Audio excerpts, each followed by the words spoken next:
I'm in Korea! Hi, my name is Jen and I'm going to be telling you why I'm in Korea, but also what the process was for me to get here. So I am an English teacher at a hagwon in Seoul, South Korea, and hagwon is like a school academy. So the kids go to regular school and then their academy is an after-school program. So I was thinking about coming to Korea while I was still in college at my university, and I came across the opportunity to teach abroad, and that really spiked my interest.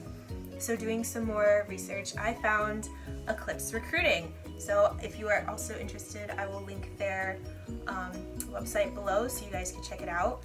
But Aclipse Recruiting, you can go to a few different countries, but the one I found most interesting was Korea. So here I am. The process really was pretty quick. So there was the few months of me really thinking and doing my own research, and then I sent my application to Aclipse Recruiting on April 27th. I heard back from them, I'd say maybe about 3 to 4 days after. So with that process, you will then be asked to do a phone interview. So your recruiter is initially going to be the one who contacts you back, and they're going to be the person you are in contact with throughout this whole process. So I got my phone interview. That was scheduled for May 10th, so a few days. The phone interview, I would say, lasted maybe 30 to 45 minutes. With the phone interview, they're just asking you general questions, why you're interested, and you're also going to be asked to do a role play. The role play is basically where you are playing the teacher and they are playing the student. They give you a scenario, so you're working off of that scenario. After your phone interview, a few days later, you will then get an email saying congratulations, like you basically moved on to the next step of this process. So through that, they will then be asking you to fill out forms. You're going to have to send a video. The video is basically just explaining who you are, what your interests in Korea are, and to make yourself seem very appealing, because this video will be sent out to other branches and employers at the hagwons who would then be interested in you from this video. So the video is something that's very important to getting hired. This is also where they're going to ask you to fill out the application for the branch you're going to be working at. So Cheongdam Institute is what Aclipse Recruiting goes through. So that is what you are then filling out your application for. Application, resume, cover letter, the whole thing. Making sure you have a passport. I did not have my passport till, let's say, end of May is when I really got my passport. After I had submitted certain documents and already been back and forth with my recruiter is when I got my passport. As long as you have your passport, I would say about 2 months to a month and a half before you leave, you're gonna be fine. They're gonna email you papers to fill out and send back. You also are gonna have to get a lot of documents on your own, such as your background check. You have to get fingerprinting done. They are going to ask you to send a copy of your diploma, your degree. You have to have that notarized and apostilled by your capital, but it's pretty easy. A lot of local places, I believe, notarize. So sending your degree that's notarized and apostilled, your criminal background check, those documents come, or you send those documents after your first offer. First offer has to do with certain information that they'll be telling you, letting you know that there are places interested in you, and this is basically the process for that. So that is when you're going to be sending out your degree, your criminal background check, and you're also going to have to send 2 passport pictures. After that process, it's going to be kind of like a waiting game. So you're waiting, you sent everything out, and they're also, this whole time you're in contact with your recruiter, asking questions. They let you know when documents have been received and when things will be due. So you have someone basically holding your hand this whole time.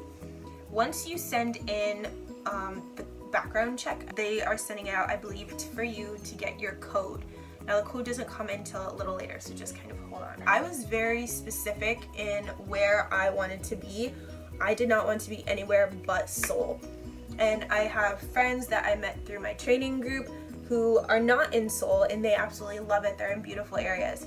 I know for me personally, and through the videos I had watched prior and to seeing other people's experiences, I wanted to be in Seoul. So I was very upfront and said I want to be in Seoul and nowhere else.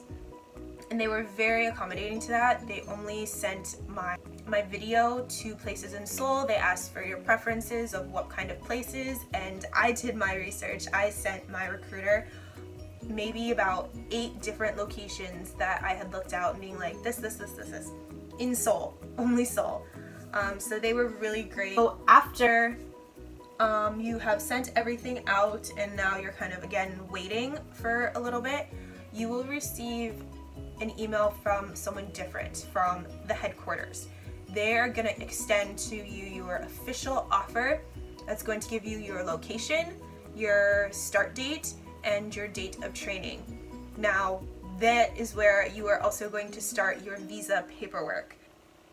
Now, your visa paperwork is probably what's going to be the most stressful. For me, it definitely was the most stressful part of this whole process. So that is, they're sending you your contract, they're sending you the dates that you would possibly have off, other agreements that you're making with your company and your branch. So that is where you fill out and then you send them back. So after you have sent that stuff in, you would then be waiting for an immigration code. You cannot send in your visa paperwork without an immigration code.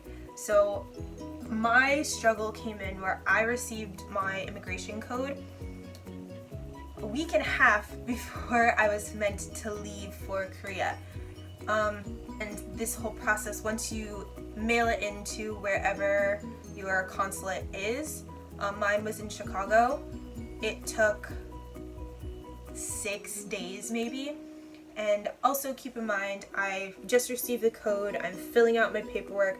There's spots on there that might be confusing where you're going to have to reach out to either headquarters or your recruiter to help you fill out the right information, because they're asking for addresses and phone numbers. Be somebody to sponsor your visa that you need some of their information as well. I don't know if depending on where you are getting your visa from differs. I know I needed my sponsor's name, birthday, age, like stuff I did not have any access to. So that was one thing that was very stressful, is I had to receive their information as well. Yes, so like I said, I got my immigration code a few days before. So I got my immigration code on July 24th. They wanted me to leave for Korea August 3rd.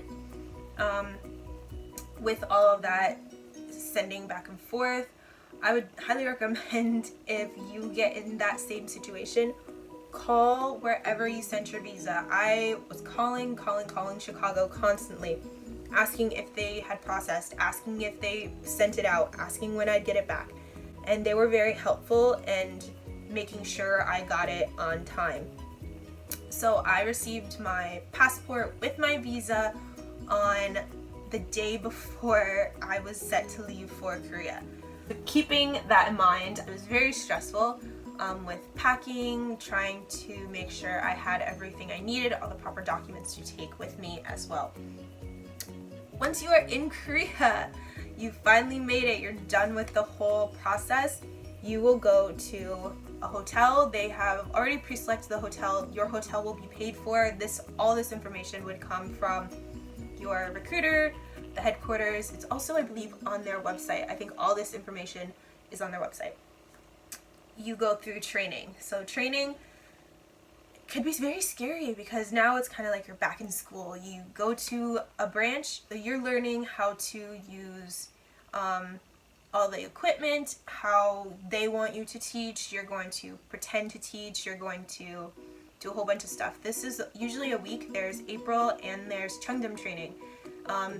They're both a week, but they're both different kinds of training because it's different groups of kids. Cheongdam is for elementary and middle school, while April is for younger kids. So they're different trainings. Training is great. Training, you make lots of friends. It's now almost 6 months that I've been in Korea, and I still keep in contact with my training friends. We see each other pretty regularly, going for dinner, going out to the bars. It's a great experience. So I hope you guys enjoyed. I hope this video was helpful even just a little bit. So I will link my email and my Instagram down below. So if in case I didn't answer a question or you're just curious about life in Korea, please don't hesitate to ask.